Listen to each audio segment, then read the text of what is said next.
Hey there, I'm Dr. Angie, and this is my pug. I don't know if you can see him all the way, Pugsley. And in this video, I'm going to be answering pet parents' questions. So let's start with David. David writes, I was reading Kidney Disease in Cats, a pet owner's guide to decoding lab values on your website and saw that at the time of the writing, you found SDMA valuable. Oh, the SDMA value is not helpful. What issues did you find in your experience with attempting to use SDMA tests? Like, is it reliable? Is it accurate? I have a 13-year-old cat that recently had a UTI and the test showed elevated SDMA levels. For the last couple of years, her hyperthyroid problems have been managed with Hill's prescription diet.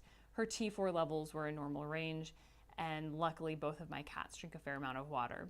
I looked at your website and others to see if there were alternatives to switching her from Hill's YD to methimazole and Hill's WD. In the course of my research, I came upon a couple of non-IDEX sources that question the validity, reliability of SDMA test.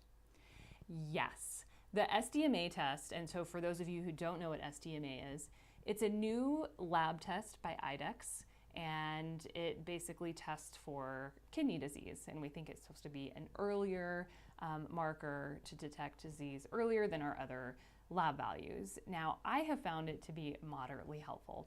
I have had some animals that I knew were in full-blown, even end-stage kidney disease with normal SDMAs. If my SDMA is high, I don't necessarily think there has to be kidney disease. Now, I'll look for it and do my due diligence, but I've seen it be high on really healthy dogs and cats that are simply dehydrated. We get them hydrated and their SDMA normalizes. Now, I'm not sure if SDMA might be more helpful in the future, but I still rely heavily on creatinine to measure kidney function, along with urine-specific gravity and blood urea nitrogen. Monica writes, I have a question concerning cannabis. Is THC required to shrink tumors? Can cats tolerate it? So Monica, I am not sure if we need THC to shrink tumors. I do know that CBD by itself does have anti-cancer properties, and if you get online, you'll read a lot of things about, you know, the ratios of THC to CBD that are needed, and no one really knows yet. I don't use THC in dogs or cats, one, because it's federally illegal and I'm still regulated by the DEA, and two, I just think that THC might make our animals feel bad. I know that THC makes me anxious, and I wonder when we give dogs and cats THC, does it make them anxious? Are they hallucinating? How do they feel? I get such good results with CBD that I don't feel like I need to use THC. I hope that answers your question.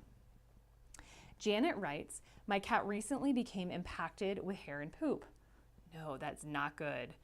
The vet said we almost lost her. She weighed 15 pounds and is a long hair calico. I only feed her dry food. He suggests I give her pumpkin, which she wants nothing to do with. Yeah, most cats really don't want to hang out with vegetables too much.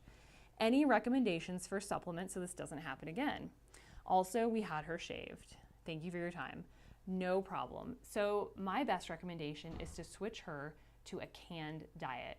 Cats just simply aren't meant to eat a high carbohydrate diet that we have in these kibbles.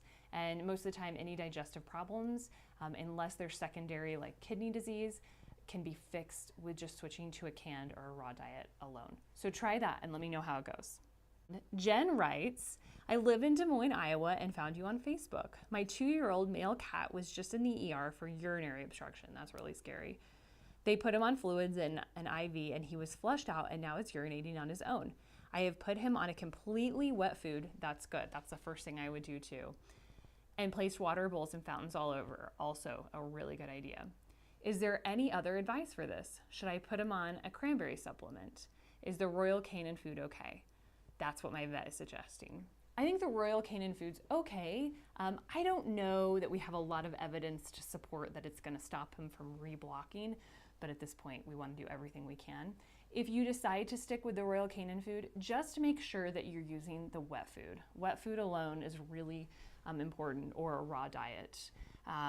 The other thing I use is saw palmetto and then other Chinese herbs, and I have really good success with increasing water consumption, saw palmetto, and other Chinese herbs. So if you could find a TCM practitioner, like a traditional Chinese medicine practitioner for animals in your area, that would be great.